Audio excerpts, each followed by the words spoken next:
Ustadz Afwan, saya ingin bertanya bagaimana memantaskan hati untuk selalu istiqomah dalam mencari ridhonya Allah. Istiqamah dalam mencari ridhonya Allah. Bagaimana memantaskan hati untuk istiqamah mencari ridhonya Allah Subhanahu wa taala. 3 caranya. 1, memperbaiki niat. Memperbaiki niat. Dalilnya di hadis Nabi SAW di Al-Bukhari nomor hadis yang pertama, Nabi SAW bersabda, innamal a'malu binniyat wa innama likulli imri'in ma nawa. Sungguh semua aktivitas kegiatan kita akan baik, tidak baik, serius atau tidak tergantung pada motivasi niatnya. Sekarang istiqomahnya mau dalam hal apa? Tadi ingin mendekati Allah, maka niatkan dulu. Saya ingin betul-betul berniat untuk mendekati Allah. Lalu yang kedua, sempurnakan ikhtiar sesuai dengan niat. Karena niatnya mendekati Allah, bagaimana cara mendekati Allah itu? Maka Allah turunkan. Ada skemanya lewat sholat, skemanya lewat Quran, skemanya lewat puasa. Contoh yang sholat, kalau ingin hanya sekedar, sholat 5 waktu, itu semua orang melakukannya. Yang tidak dekat dengan Allah pun masih 5 waktu juga. Maka kalau ingin lebih dekat, tambah. Misalnya tambah dengan sunnah. Baik ya? Kemudian yang rawatib dulu, jangan tinggi-tinggi dulu, rawatib dulu yang dekat-dekat dengan sholat fardu, yang jaraknya nggak terlalu jauh. Misal subuh kan ada 2 rakaat kan sebelum subuh.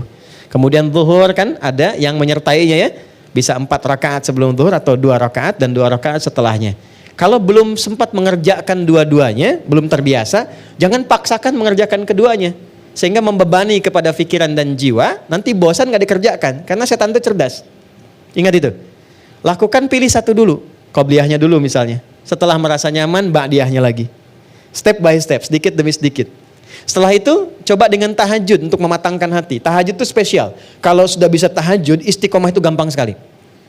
Karena tahajud itu salah satu ruang dan jalan yang mendidik hati kita untuk tersentuh dengan kuat dan memotivasi diri untuk bisa konsisten dalam kebaikan. Itu tahajud.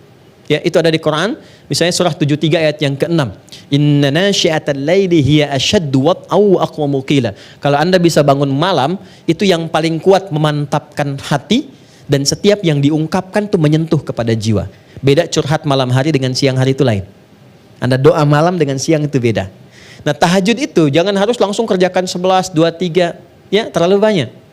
Kalau belum pernah mengerjakan, rumusnya di hadis Muslim nomor hadis 749 dari Ibnu Umar, kerjakan 2 dulu. Ya, sholatul laili masna, 2 aja dulu. Dan 2 pun, 2 jangan pilih dulu yang panjang-panjang sholatnya. Yang simpel dulu, yang kira-kira bisa kita pilih, yang nyaman kita baca. Suasana hati sedang cool, ya pilih yang cool-cool. Ya, qul a'udzu birabbil falaq, qul a'udzu birabbin nas gitu kan. Lalu witir 1 rakaat, qul huwallahu ahad, lengkap kan? 3 ya. Dan bangunnya jangan terlalu malam, pepetkan ke subuh. Pepetkan ke subuh. Sekarang misalnya kita dapati subuh 4.25 misal gitu kan. Bangunnya jam 4. Jangan terlalu jam 3 dulu. Ntar bangun jam 3, sholat tahajud 11 rakaat, subuhnya jam 7. Dan tidur lagi gitu kan. Ya, pepetin dulu ke subuh supaya beban ringan kita dapati, dekat ke sholat fardu, nggak nunggu lama. Setelah nikmat itu baru tambah lagi 4 rakaat, tambah lagi naikkan suratnya ke ad-duha misalnya, sampai kita mendapatkan konsisten dengan 11 rakaat setidaknya. Ya, itu caranya. Yang ketiga, bergaul dengan orang soleh. Ya, di rumah angkat semua jadi soleh. Ya, punya visi. Ayo kita bergerak menjadi lebih baik yuk. Ya, bukankah kita ingin bertemu lagi, ingin dapat rahmat Allah? Pengen samara tapi jauh dari yang punya. Cuma ditulis saja di depan pintu, keluarga samara. Pintunya yang samara gitu kan. Nah, sakinah mawaddah rahmah itu kan punya Allah. Dekati yang punya, kita dapat. Itu di Quran surah 30 ayat ke-21. Itu kuncinya. Dekati Allah, maka Allah mendekati kita. Diberikan semua apa yang kita inginkan sepanjang maslahat dunia dan akhirat. Jadi 3 poin itu, ya, jadikan keluarga yang baik, cari teman-teman yang baik. Setelah itu bikin kegiatan yang satu visi dulu. Misal nih, ketemu dengan teman yang baik, gimana kalau kita bikin program untuk tahajud dulu nih, saling ingatkan. Ya, ada satu grup misalnya di situ 5 orang, ingatkan malam-malam ya, misalnya diingatkan telepon jam berapa kita sepakat. Setelah itu naik level ke puasa sama-sama. Ya, puasa Senin Kamis, Senin puasa, Kamis puasa, kumpul ngajak bareng-bareng. Tadi saya dengan Mas Baim diskusi itu di bawah, nanya, Ustadz, motivasi saya kenapa puasa Senin Kamis itu? Apa hikmahnya? Saya bilang Senin, Nabi pernah ditanya kenapa Rasulullah puasa Senin. Kata Nabi, hadza yaumul wulidtu. Ini hari lahir saya puasa. hari lahir saya. Pesannya di situ dua. Satu, dalam setiap hari kelahiran kita, syukuri itu kepada Allah. Apa hikmah puasa itu? Puasa itu bagian pentingnya adalah cara mendidik kita menjadi lebih baik. Makanya jarang ada orang sedang puasa berbuat buruk tuh nggak ada. Pemarah pun kalau sedang puasa nggak akan marah. Wah, dimaki orang nggak marah dia. Padahal udah 5:30, ya kan? Nggak marah. Ditanya istrinya, "Pak, kok nggak marah?" Ntar habis maghrib. Habis maghrib dia lupa kan? Dia jaga tuh. Jadi singkatnya Pak, ketika puasa itu datang hari Senin, spiritnya boleh Anda puasa saat hari kelahiran. Misalnya Anda hari Rabu puasa, boleh, silahkan. Tapi inti dari situ adalah bukan karena puasanya. Coba, saya 40 tahun nih, tahun depan misalnya kan, begitu pas di harinya, tanyakan, selama 40 tahun ini sudah berapa kebaikan yang saya kumpulkan? Apa resolusi kita menjadi lebih baik daripada itu? Itu spiritnya. Yang kedua, kita mengharap dapat syafaat Nabi SAW. Dengan mencintai Nabi kita ikuti. Nah untuk yang hari Kamis spesial.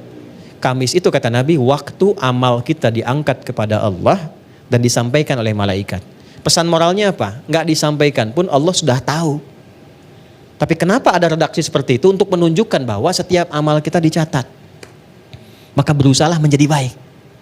Maka bagaimana cara menjadi baiknya? Jangan baik personal. Ini yang sering jarang dilakukan. Sahur bareng-bareng dengan keluarga. Buka sama-sama, jangan baik sendirian. Kalau kita urutkan dengan pertanyaan-pertanyaan tadi, kenapa kalau saat berbuka kita tidak undang? Walaupun puasa sunnah, berbukalah dengan ayah mertua, ibu mertua, ya kan? Dengan ayah, dengan ibu, sekalipun mereka tidak puasa, tapi merasakan kenikmatan dari itu semua. Berbagi makanan, berbagi doa, berbagi kebaikan. Itu poinnya. Nah, 3 langkah itu kalau sudah dilakukan, ya, insya Allah sedikit banyak akan ada perubahan dalam kehidupan kita.